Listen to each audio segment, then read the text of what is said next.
Hello everyone, welcome in next lecture of stoichiometry। पिछले lecture में हमने 1 to 5 क्वेश्चंस किए थे। आज हम 6 to 10 क्वेश्चंस करेंगे इस लेक्चर में। ये सेकंड लेक्चर है हमारा स्टोइकियोमेट्री का। ये जो क्वेश्चंस हैं ये आपके नीट में और IIT JEE एडवांस में काम आएंगे। तो let us start question number 6।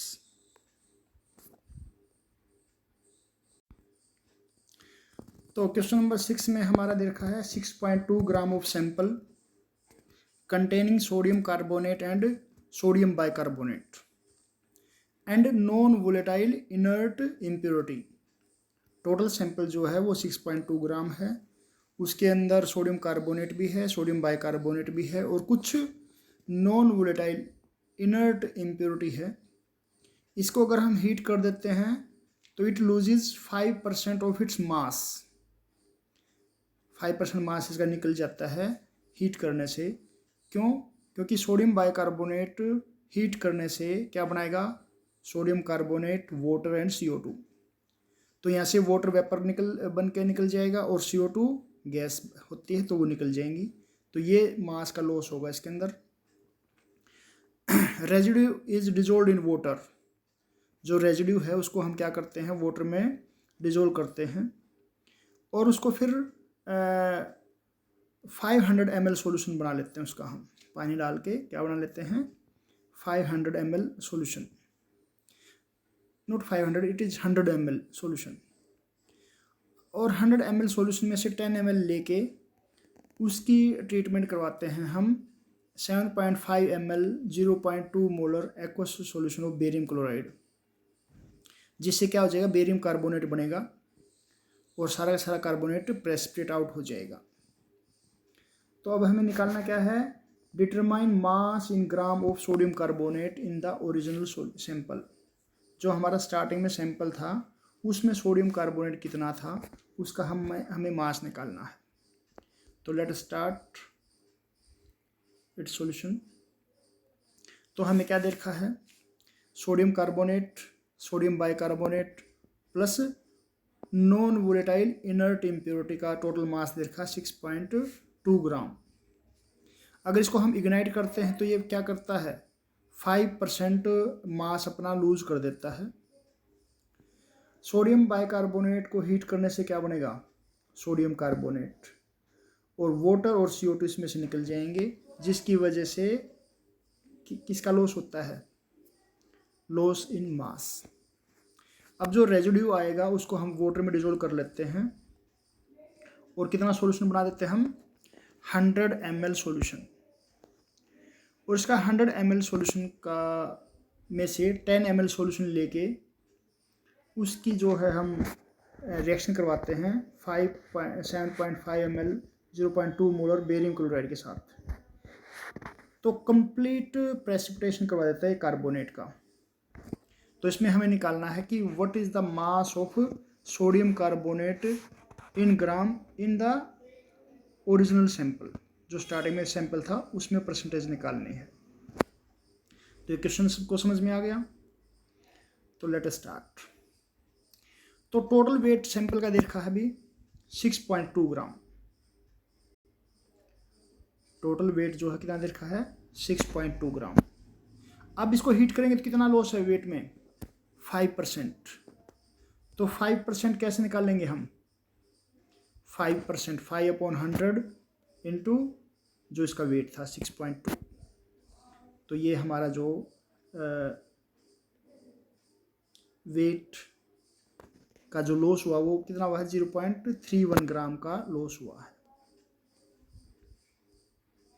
अब जो रिएक्शन है हमारी सोडियम कार्बोनेट की, सोडियम कार्बोनेट की जो रिएक्शन है उसमें हमें पता लग रहा है कि यहाँ से क्या निकल रहा है? एक तो वाटर निकल रहा है, क्या निकल रहा है? CO2। तो इन दोनों का वेट कितना हो जाएगा? अगर हम ऐड कर दें 44 को और 18 को तो 62 ग्राम वेट लॉस होगा। अगर हमने क्या ले रखा है? 2 × 84 ग्राम सोडियम बाइकार्बोनेट ले रखा, तो यानी कि 2 मोल अगर हमने ले रखे हैं तो 62 ग्राम का लॉस होगा अगर कितने हैं 2 मोल। लेकिन लॉस कितने का हुआ है हमारा जो लॉस हुआ है वो हुआ है 0.31 ग्राम। तो इस रिलेशन को हम यूज़ करेंगे और यहाँ से क्या निकाल देंगे हम कि हमारा सोडियम कार्बोनेट कितना, ये जो सोडियम कार्बोनेट ये कितना बनेगा। 62 ग्राम का अगर लॉस है तो हमारा 1 मोल सोडियम कार्बोनेट बनेगा, और 0.31 का ग्राम का लॉस है तो ये अमाउंट, ये कितना मोल बनेगा हमारा, ये हम यहाँ से निकाल देंगे। तो लेट अस स्टार्ट। तो 62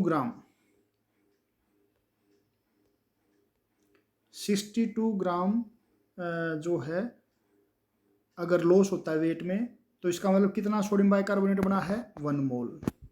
1 है तो कितना बनेगा 1/62, और लॉस कितना है, लॉस है 0.3031 ग्राम।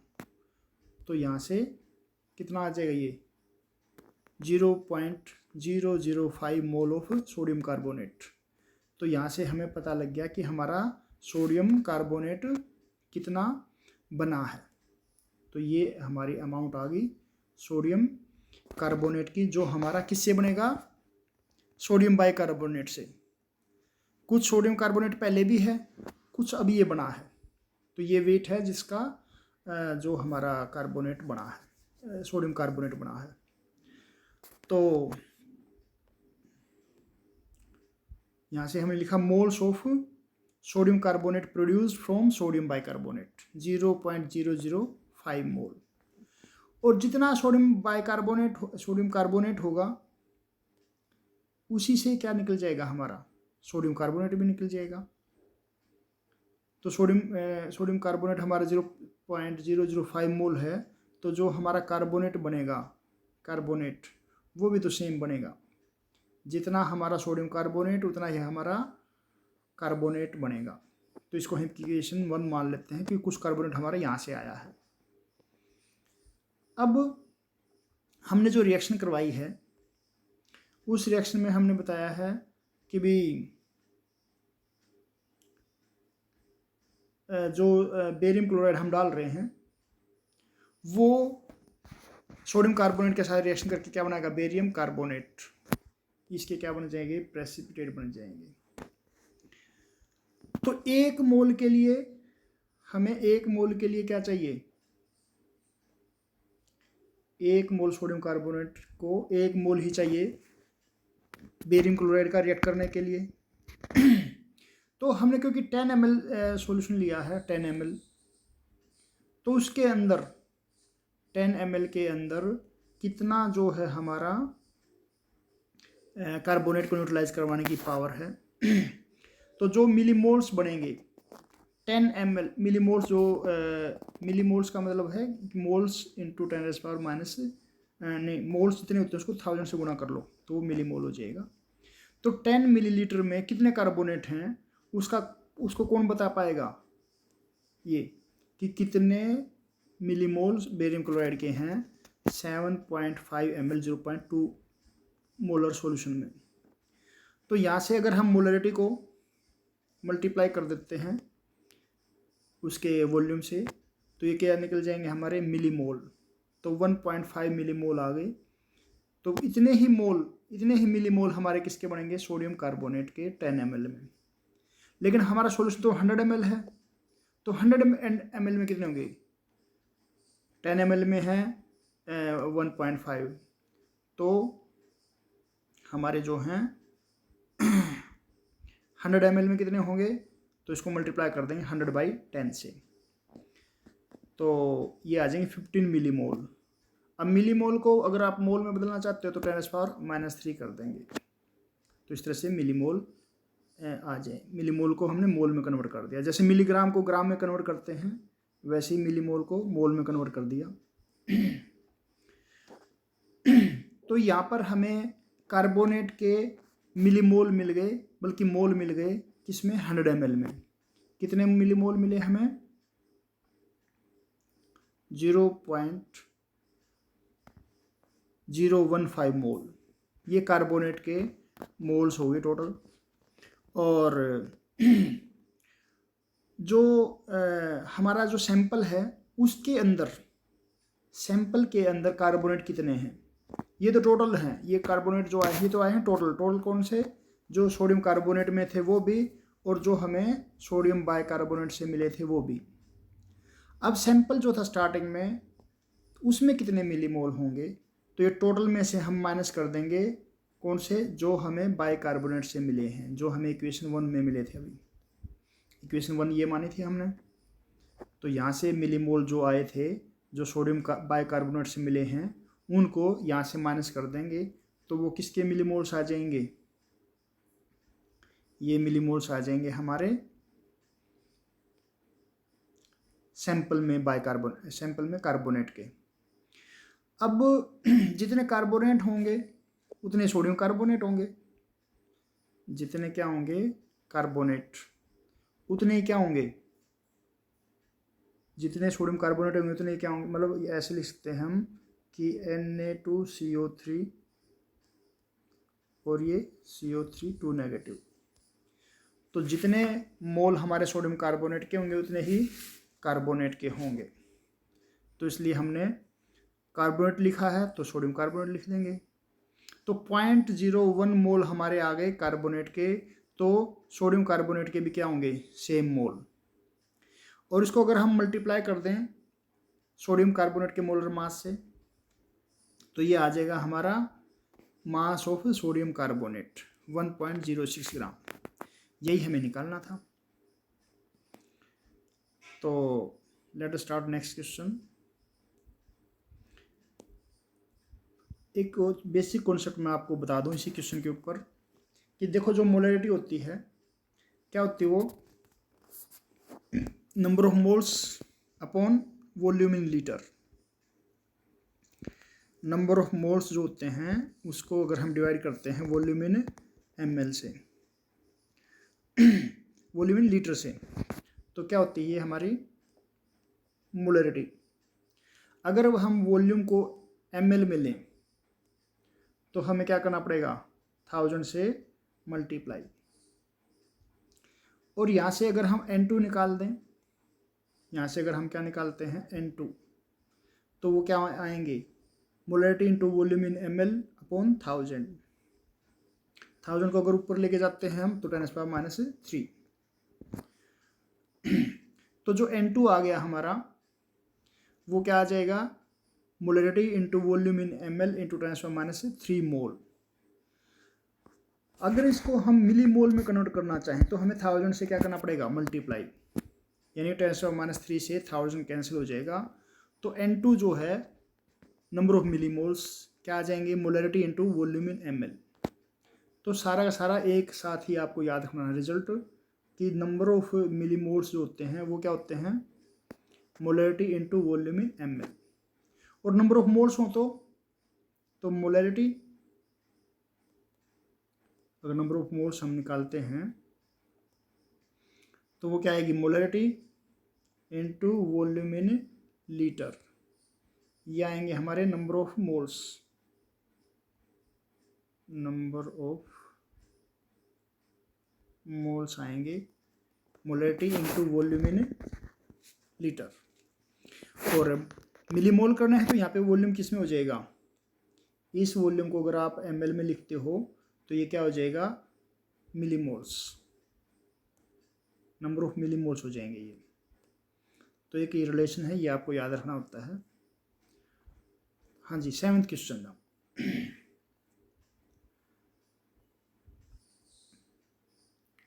स्टेटमेंट देखो, nitric acid can be produced from ammonia in 3 steps.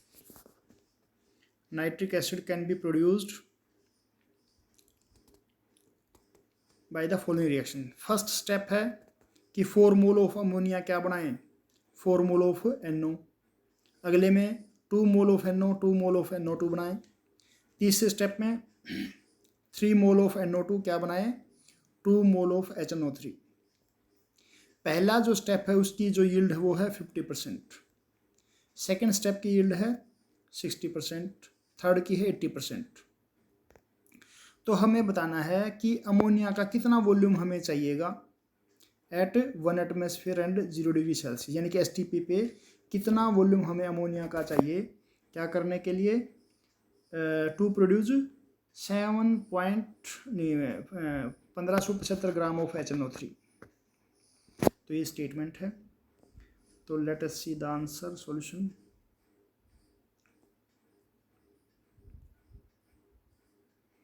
हाँ जी तो सबसे पहला स्टेप क्या रहा हमारा, हमें दे रखा था 1575 ग्राम नाइट्रिक एसिड बनाना है, तो उसके कितने मोल हमें बनाने पड़ेंगे।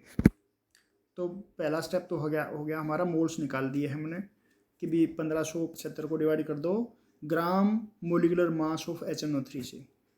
तो HNO3 का ग्राम मोलिकुलर मास कितना होता है 63।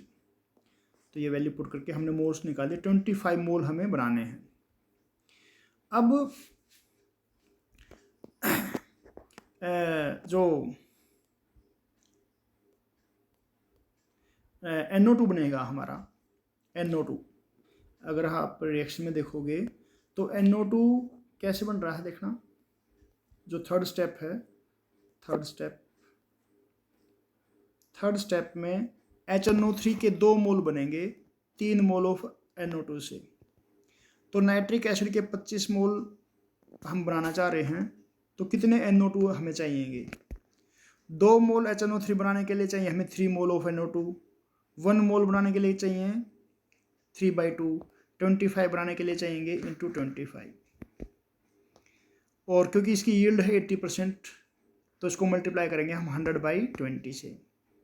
अब सेकंड रिएक्शन में देखो 2 मोल NO से 2 मोल NO2 बनाने हैं, दोनों की सेम मोल हैं, यानी कि NO2 के जितने मोल हमें चाहिए उतने ही मोल हमें चाहिएंगे NO के, लेकिन इसकी यील्ड है 60%, तो उसको मल्टीप्लाई कर देंगे 100/60 से। फर्स्ट रिएक्शन में 4 अमोनिया के लिए 4 NO चाहिए, तो जितने मोल NO के हमें चाहिए उतने मोल HNO3 के चाहिए, लेकिन यील्ड क्या है 50%, तो उसको 100/50 से मल्टीप्लाई करेंगे हम। तो ये जो इक्वेशन है इसको देखना आप।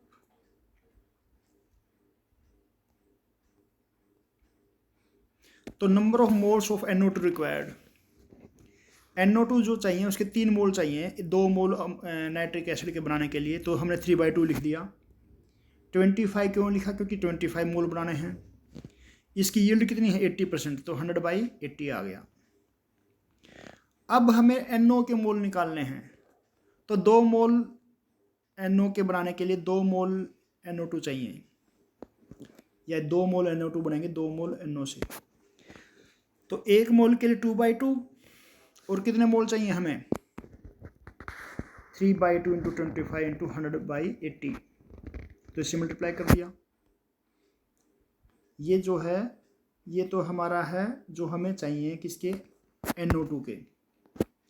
तो हमने क्या किया कि 2 मोल के लिए 2 मोल चाहिए, 1 मोल के लिए क्या चाहिए 2/2, और जितने हमें चाहिए कितने चाहिए हमें 3/2 इंटू 25 इंटू 100/80, तो वो इससे हमने मल्टीप्लाई कर दिया। और क्योंकि इसकी यील्ड जो है वो क्या है, इसकी इस रिएक्शन की जो यील्ड थी कितनी थी वो 60%, तो क्योंकि इसकी यील्ड 60% थी तो हमने 100/60 कर दिया। अगले स्टेप में क्या चाहिए हमें कि 4 मोल को बनाने के लिए 4 मोल ही अमोनिया के चाहिए। एक के लिए कितने चाहिएंगे 4/4, और कितने मोल हैं हमारे ये मोल हैं, तो इनको यहाँ से मल्टीप्लाई कर देंगे यूँ का यूँ। उसके बाद क्योंकि इसकी यील्ड क्या है 50%, तो हमें क्या करना पड़ेगा 100/50। तो इस तरह से हमें मोल्स निकाल लेंगे मोल्स अमोनिया के, और वो आएंगे 156.25 मोल। अब जो हमें वॉल्यूम चाहिएगा, ये तो इतने मोल आए हैं, अब इसका वॉल्यूम निकालेंगे हम 0 डिग्री सेल्सियस और 1 एटमॉस्फेयर यानी कि STP पर। और हमें पता है 1 मोल का जो वॉल्यूम कितना होता है 22.4 लीटर होता है STP पे। तो 156.25 के कितने चाहिए, तो दोनों को क्या कर दिया आपस में मल्टीप्लाई कर दिया, और इस तरह से ये कितना आ जाएगा 3500 लीटर। इसको थोड़ा आसान तरीके से मतलब समझाने के लिए एक मेथड और भी है। पहली जो रिएक्शन है उसमें 4 अमोनिया से 4 NO बन रहे हैं। इसकी यील्ड जो है कितनी है 50%। दूसरी जो रिएक्शन है उसमें क्या हो रहा है, उसमें 2 NO से 2 NO2 बनेंगे, यील्ड कितनी है 60%। और तीसरा जो स्टेप है उसमें क्या हो रहा है, उसमें 3 मोल NO2 से 2 मोल HNO3 बन रहे हैं। और HNO3 के सबसे पहला स्टेप हमारा HNO3 के मोल निकाल लिए हमने, 25 मोल आ गई। अब यहाँ से रिलेशन यहाँ से स्टार्ट करेंगे पीछे से कि 2 मोल HNO3 बनाने के लिए हमें 3 मोल NO2 के चाहिए। 1 मोल के लिए कितने चाहिए 3/2। 25 मोल के लिए कितने चाहिए इंटू 25। और क्योंकि यील्ड क्या है 80% है, तो इसको क्या करेंगे हम मल्टीप्लाई करेंगे 100/80 से। तो ये तो मोल आ गए हमारे किसके NO2 के जो चाहिए। अब हम आते हैं सेकंड स्टेप में। ये जो सेकंड स्टेप है इसमें आएंगे हम। तो इसमें क्या है 2 मोल NO2 बनाने के लिए हमें 2 मोल NO चाहिए। तो 1 मोल बनाने के लिए क्या चाहिए 2/2 इंटू 3/2 इंटू 25 इंटू 100/80। ये तो पहले था ही। ये जो हमारा है नंबर ऑफ मोल्स, ये वैल्यू यहाँ से यूँ की यूँ कहाँ पुट करेंगे हम इधर। ये वैल्यू है सारी यूँ की यूँ सेम है, ये वैल्यू यूँ की यूँ यहाँ पुट करेंगे। बस क्या कर दिया इसको 2 बाई यहाँ पर है 2/2 2/2 इसको मल्टीप्लाई कर रखा इससे। तो जितने मोल ये आए इसको 2/2 से मल्टीप्लाई इसलिए कर दिया क्योंकि 2 के लिए 2 चाहिए, 1 के लिए कितना चाहिएगा। अब क्योंकि इसकी यील्ड क्या है, यील्ड क्या अब इसकी यील्ड इसकी 60%। तो इसको क्या करेंगे हम मल्टीप्लाई कर देंगे 100/60 से। तो ये मोल आ जाएंगे हमें जो चाहिए किसके NO के। अब पहले स्टेप में आ जाओ, इस स्टेप में आ जाओ। 4 मोल के लिए 4 मोल NO चाहिए तो 1 मोल के लिए 1 चाहिए, या 4 मोल के लिए 4 चाहिए तो 1 के लिए चाहिए 4/4। और ये जो वैल्यू इधर नीचे आई थी हमारी, इस वैल्यू को यूँ की यूँ यहाँ पे पुट कर देंगे हम सेम टू सेम। क्योंकि इसकी यील्ड क्या है 50%, तो हमने क्या करना है बस इसको 100/50 से मल्टीप्लाई कर देना है। तो यहाँ से जो मोल आएंगे वो कितने आ जाएंगे जैसे ऊपर दिखाया था हमने, ये आ जाएंगे हमारे मोल्स मल्टीप्लाई करने के बाद 156.25 मोल। इसको 22.4 लीटर से मल्टीप्लाई कर देंगे तो क्या आ जाएगा वॉल्यूम आ जाएगा अमोनिया का रिक्वायर्ड एट STP। ठीक है। अब हमारा है 8th क्वेश्चन। 8th क्वेश्चन की स्टेटमेंट देखो एक बार ध्यान से। 1 molar NaOH solution was slowly added into 100 ml, 1000 ml, 1000 ml मतलब 1 litre of 183.75 gram impure H2SO4। हमारा जो सॉल्यूशन है वो क्या है इम्प्योर है, इम्प्योर H2SO4 है। और ये नीचे जो ग्राफ है ये आया है हमारा। तो यहाँ से हमें क्या पता लगेगा भाई जो है हमारा जो वॉल्यूम NaOH का यूज होगा वो यहाँ से ग्राफ से पता लग रहा है 3 यूज होगा 3 लीटर। हमें यहाँ से इस ग्राफ से क्या पता लग रहा है कि ये जैसे ये यहाँ से यहाँ आया है ये, तो ये 3 पे जाके 0 हो गया, यानी कि हाइड्रोजन आयन कंसंट्रेशन क्या हो गई ख़त्म हो गई यहाँ पर आके। क्योंकि जितने हाइड्रोजन आयन हैं उतने क्या हो गए हाइड्रोक्साइड आयन, तो क्या बन जाएगा वाटर। तो इसने न्यूट्रलाइज कर दिया। जब हम 3 लीटर NaOH डाल देंगे इसके अंदर तब जाके वो न्यूट्रल हुआ है। तो हमें बताना है कि भी जो रिएक्शन है हमारी तो उसमें परसेंटेज प्योरिटी क्या है, percentage purity of H2SO4 and slope of the curve. दो चीज़ें हमें बतानी हैं। तो let us see the solution.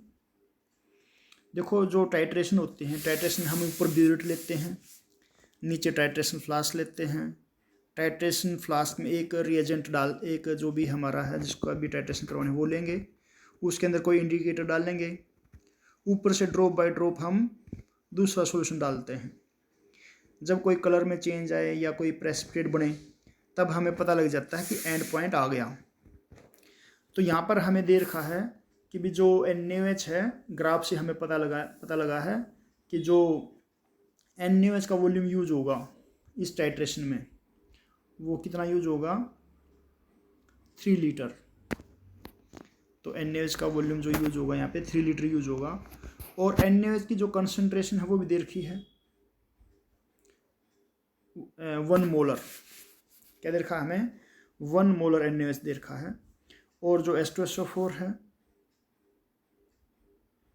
H2SO4 का जो है हमने जो वॉल्यूम लिया था वो लिया था 1000 ml यानी कि 1 लीटर। तो हम यहाँ पे नॉर्मलिटी इक्वेशन लगाएंगे। नॉर्मलिटी इक्वेशन होती है N1V1 = N2V2। और नेम हमने याद किया था, नेम नरेंद्र मोदी। तो N यहाँ पे नॉर्मलिटी है, M यहाँ पे मोलरिटी है, और N क्या है, N फैक्टर। और H2SO4 के लिए N फैक्टर क्या होता है, 2, क्योंकि ये 2 हाइड्रोजन देगा। NaOH के लिए N फैक्टर क्या होता है, 1। तो इधर देखो वैल्यू पुट कर देते हैं हम। ये वैल्यू पुट कर दी हमने, N फैक्टर 1, वॉल्यूम 3 लीटर, क्योंकि ग्राफ से पता लग गया हमें। और मोलरिटी NaOH की है 1 मोलर। और दूसरे में N फैक्टर H2SO4 का 2 है, 1 लीटर 1000 ml, मतलब ये देखा ना 1000 ml, तो 1000 ml मतलब 1 लीटर इंटू मोलरिटी। तो यहाँ से हम मोलरिटी निकाल लेते हैं इसकी। इधर मोलरिटी निकल जाएगी 1.5 मोलर। और मोलरिटी होती क्या है अभी, number of moles volume in litre. तो यहाँ से वॉल्यूम इन लीटर कितना दे रखा है H2SO4 का, 1 लीटर। तो नंबर ऑफ मोल्स आ गए हमारे 1.5 मोल आ गए हमारे H2SO4 के। इसी को करने का या दूसरा मेथड भी है। क्या करेंगे हम, जैसे हमें पता है NaOH के मोल्स निकाल सकते हैं हम कितने कंज्यूम हुए। मोल्स निकालने का फॉर्मूला होता है molarity into volume in litre. अगर ml में हो तो वो मिली मोल के जाएंगे। तो मोलरिटी 1 है, वॉल्यूम जो NaOH का यूज हुआ वो हुआ है, ग्राफ से पता लगा है 3 लीटर। तो 3 मोल यूज हुए हमारे NaOH के, क्योंकि NaOH तो है मोनो एसिडिक बेस, क्योंकि एक ही हाइड्रोजन देता है ये। तो जब ये रिएक्शन करेगा H2SO4 के साथ, एक H2SO4 के साथ कितने यूज होंगे सोडियम हाइड्रोक्साइड, 2 यूज होंगे। तो इसके अगर 3 मोल हैं तो इसके कितने यूज होंगे, आधे, 3/2। इसके 2 मोल यूज होंगे तो इसका 1 मोल यूज होगा। तो 1 मोल यूज होगा तो 1/2, और 3 मोल यूज होंगे तो 3/2 मोल यूज होंगे H2SO4 के। तो यहाँ पर यही दे रखा है कि भी इसके जो मोल हैं, NaOH के 3 मोल थे तो H2SO4 के हो गए 1.5। और मास निकाल सकते हैं हम इसका कि 1.5 अगर मोल है H2SO4 तो उसके कितना ग्राम वेट होगा, क्योंकि ग्राम मोल की मास कितना होता है H2SO4 का, 98। तो 1.5 को 98 से मल्टीप्लाई करके हमने H2SO4 का मास निकाल दिया सैंपल में। तो परसेंटेज प्योरिटी कैसे निकाल लेंगे कि भी कितना वेट निकाला हमने, 147। सैंपल में वेट दे रखा था 183.75%, तो इंटू 100 कर दिया, तो ये परसेंटेज आ जाएगी हमारी कितनी, 80%। और स्लोप कैसे निकाल लेंगे हम, अब स्लोप हम निकालने के लिए क्या लिखते हैं हम, स्लोप यानी कि m से डिनोट करते हैं। तो क्या निकालते हैं हम, जो ये y एक्सिस के लॉन्ग हो और ये x एक्सिस के लॉन्ग, तो कितना चेंज आया है, ये y एक्सिस के लॉन्ग 0 to 3 गया है ना, 0 to 3, तो 3। और नीचे भी क्या आया है, अब ये डाउन की तरफ आ रहा है, डाउनवर्ड आ रहा है ना, चेंज डिक्रीज हो रहा है ये। तो चेंज इसमें आया है 3, तो ये स्लोप आ जाएगा -1। 80% तो होगी हमारी परसेंटेज प्योरिटी, और स्लोप क्या हो गया कि वाई एक्सिस के अलोंग अपॉन एक्स एक्सिस के अलोंग, क्योंकि स्टार्टिंग में ये 3 है, बाकी क्या होता है डिक्रीज आया है, तो हम लिखेंगे इसको फाइनल तो हो गया 0। ऐसे कह सकते हैं हम कि स्लोप जो है, स्लोप जो आएगा वो क्या आएगा, चेंज इन वाई, माइनस को तो हटा ही दो, चेंज इन एक्स, या कह सकते हैं हम स्लोप होगा हमारा y2 minus y1 upon x2 minus x1, ये सही रहेगा। तो फाइनली जो कंसंट्रेशन है हाइड्रोजन की वो कितनी होगी 0, पहले कितनी थी -3, और जो हमारा अब जो इसकी वॉल्यूम यूज हुआ इन्हें, इसका कितना यूज हुआ 3, पहले कितना था 0, तो कितना आ गया ये -1। Next is 9th numerical statement, देखो क्या है 9th न्यूमेरिकल की। MnO2 ऑन इग्निशन, MnO2 को अगर हम हीट करते हैं तो वो Mn3O4 में बदल जाता है। A sample of pyrolusite, pyrolusite का जो सैंपल है वो कितना, उसमें 75% MnO2 है, 20% इनर्ट इम्प्योरिटी है, और बाकी क्या है उसमें वाटर। तो इसको इग्नाइट किया कब तक, जब तक इसका कांस्टेंट मास ना आ जाए, कांस्टेंट मास ना आ जाए तब तक इसको इग्नाइट किया। तो what is the percentage of Mn in the ignited sample. Question समझ में आ गया, तो इसका सॉल्यूशन देखो, क्वेश्चन नंबर 9। देखो जो हमारी रिएक्शन होगी जब हम इसको MnO2 को हीट करेंगे, इग्नाइट करेंगे, तो ये रिएक्शन होगी। MnO2 को इग्नाइट किए तो Mn3O4 बनेगा, प्लस ऑक्सीजन निकल जाएगी। MnO2 का वेट होता है 87, क्योंकि 3 मोल यूज होता है 3 Mn3O4 का वेट है 229 ग्राम। अब जो हमें पायरोलुसाइट दे रखी है उसके अंदर 75% तो MnO2 है, 20% क्या है इनर्ट इम्प्योरिटी, एंड रेस्ट क्या है वाटर। तो जब हम हीट करेंगे देख तो ये वाटर निकल जाएगा यहाँ से, जस्ट ए मिनट। जैसे ही हम क्या करते हैं,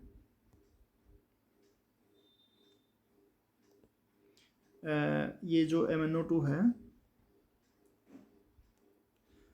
पायरोलुसाइट के अंदर क्या है 75% MnO2 है, इसको हीट करेंगे तो इसमें से ऑक्सीजन निकलेगा, तो यहाँ से भी वेट का लॉस होगा। इनर्ट इलेक्ट्रोलाइट में, इनर्ट इम्प्योरिटी में से कोई भी वेट का लॉस नहीं होगा, और बाकी क्या निकलेगा वाटर। तो दो चीज़ों से वेट में लॉस आएगा। तो हम यहाँ पे क्या कर लेते हैं भाई, हम जो सैंपल है उसका वेट मान लेते हैं x ग्राम, और क्योंकि MnO2 कितना है, MnO2 है हमारा 70%, तो x का क्या निकाल देंगे हम 75% निकाल देंगे, तो ये क्या आ जाएगा हमारा वेट ऑफ MnO2 आ जाएगा। ऐसे जो इनर्ट इलेक्ट्रोलाइट है हमारी, इनर्ट इम्प्योरिटी है वो कितनी है 20%, तो जो गिवन वेट है x ग्राम, x का 20% कितना हो जाएगा, x का 20% हो जाएगा 0.20, ये ना 20% ऑफ x, तो 0.20 x ग्राम हो जाएगा। तो यहाँ से इक्वेशन 1 से तो हमें किसका पता लग गया, वेट ऑफ इम्प्योरिटी का। अब हमें पता है कि भी जो हमारा MnO2 का मास है वो इतने ग्राम है, और इसका जो मोलर मास है वो है 87, तो हम इसका नंबर ऑफ मोल्स निकाल सकते हैं ना, moles of MnO2, number of moles of MnO2, तो given weight upon gram atomic mass, gram molecular mass MnO2 molecule तो ग्राम मोलिकुलर मास। अब जितने मोल देखो MnO2 है, MnO2 में कितने Mn है, 1 है, तो ये 1 मोल होगा तो 1 मोल ही क्या होगा, Mn। तो इसलिए यहाँ से इस रिलेशन से हम क्या लिखेंगे कि जितने मोल हमारा क्या आया है, MnO2 आया है जितने मोल, उतने ही मोल किसके होंगे, Mn के होंगे। और Mn के मोल अगर हमें पता लगे तो Mn का मास भी निकाल सकते हैं हम, क्योंकि ग्राम एटॉमिक मास जो Mn का वो क्या है 55। तो जो मोल्स आए हैं उन मोल्स को मल्टीप्लाई कर दो 55 से, तो वो क्या आ जाएगा, वो आ जाएगा वेट ऑफ Mn। अब ये जो Mn का वेट आया है, ये तो Mn तो सेम ही रहना है, चाहे वो MnO2 में हो चाहे Mn2 Mn3O4 में हो, वेट तो Mn का उतना ही रहना है। तो ये इक्वेशन हमारी क्या हो गई, सेकंड। ये इक्वेशन 1 में हमने लिखी है इम्प्योरिटी का मास। तो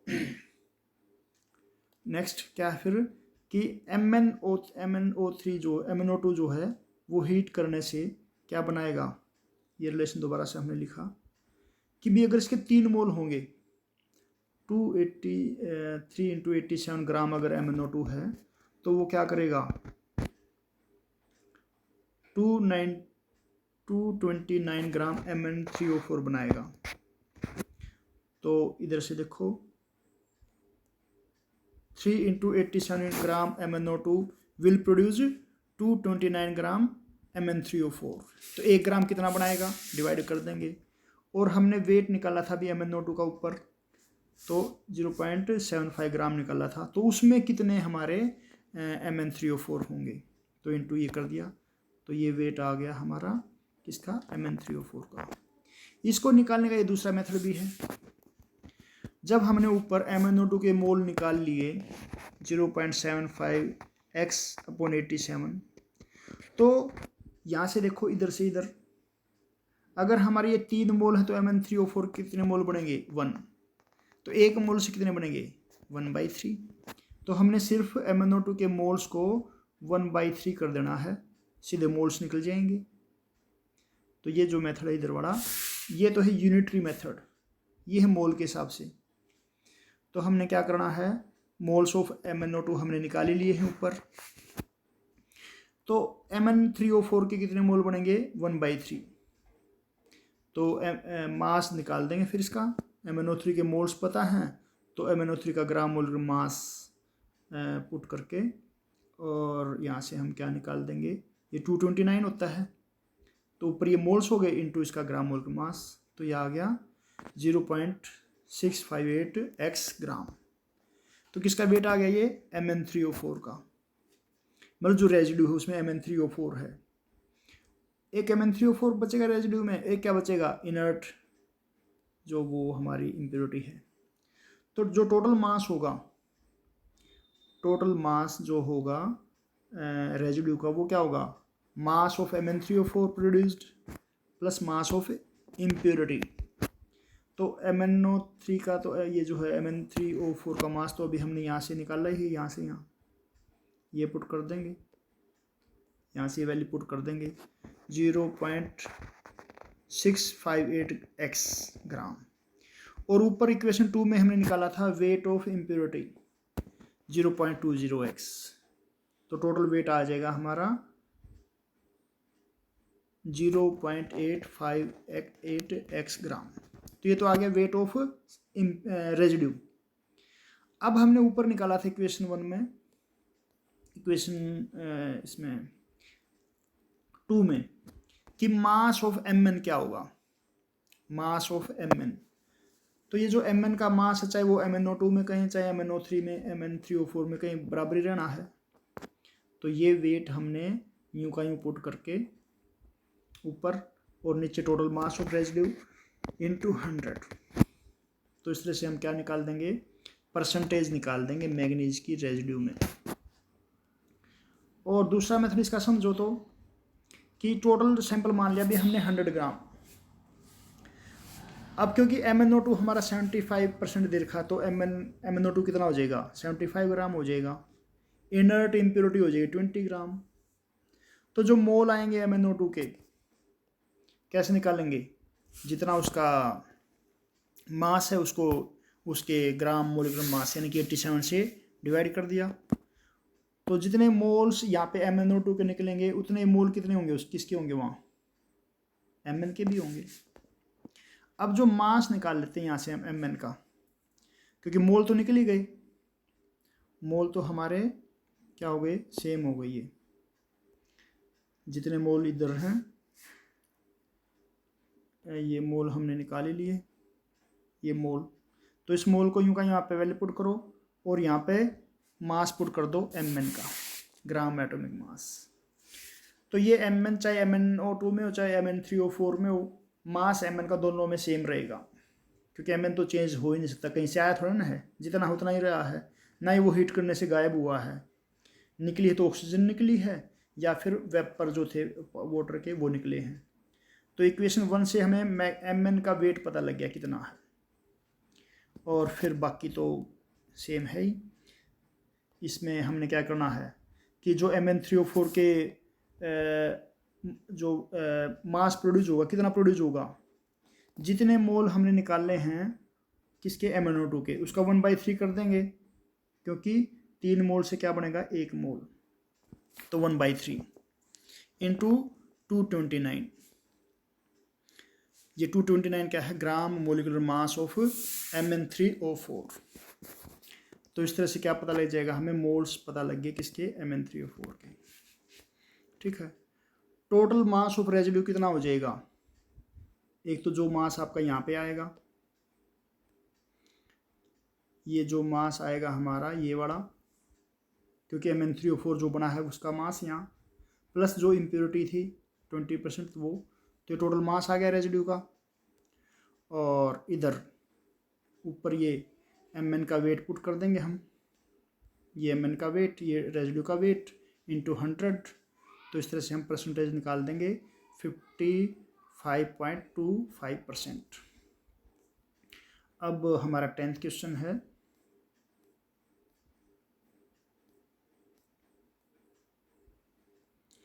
one gram sample of a pure organic compound containing chloride is fused with sodium peroxide to convert chlorine to NaCl.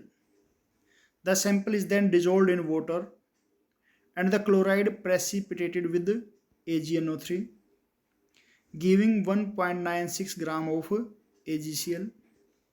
If the molecular mass of organic compound is 147, how many chlorine atoms does each molecule contain? तो ये 10th question है। तो हमें निकालना कि chlorine के कितने atom हैं, किसमें 1 ग्राम हमारा जो सैंपल दे रखा है, 1 ग्राम हमें सैंपल दे रखा है, उसको हमने फ्यूज़ किया सोडियम पेरोक्साइड के साथ, फिर उसकी रिएक्शन करवाए, उसको डिजोल्व कर लिया वाटर में, AgNO3 के साथ रिएक्शन करवाई, 1.9 ग्राम AgNO3 बना। सैंपल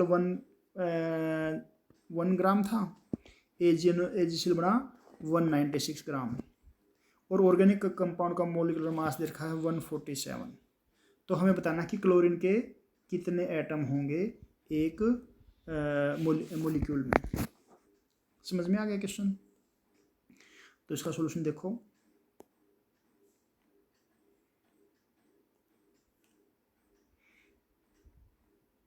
हाँ जी हमें क्या दे रखा है, 1 ग्राम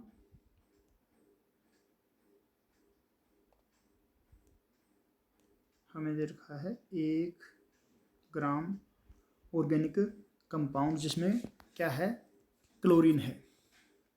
इसका मोलर मास दे रखा है 147।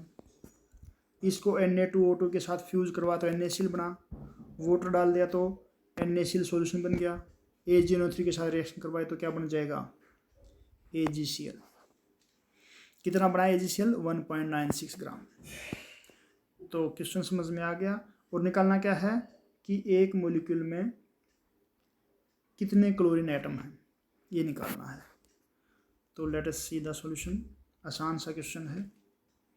तो यहाँ पे हमने क्या किया, क्योंकि हमारा ऑर्गेनिक कंपाउंड कितना है 1 ग्राम, मोलर मास कितना है इसका 147, तो हमने मोल निकाल लिए कितने मोल हैं ऑर्गेनिक कंपाउंड के 1 ग्राम में।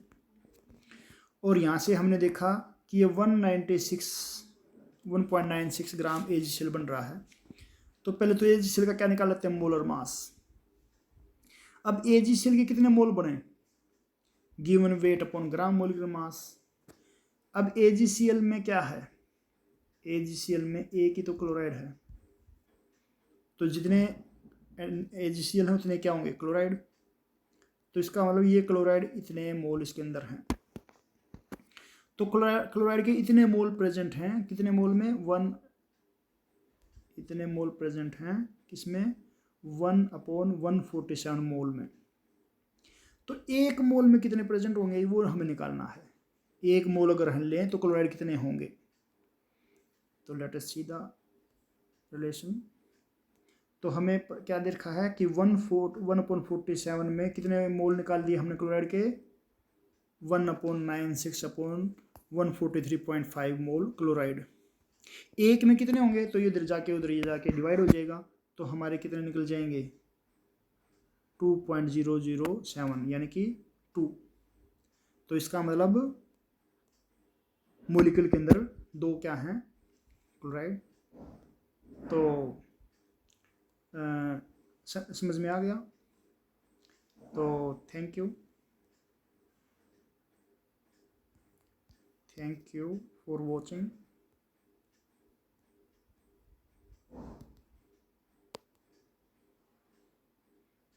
Okay bye, have a nice day.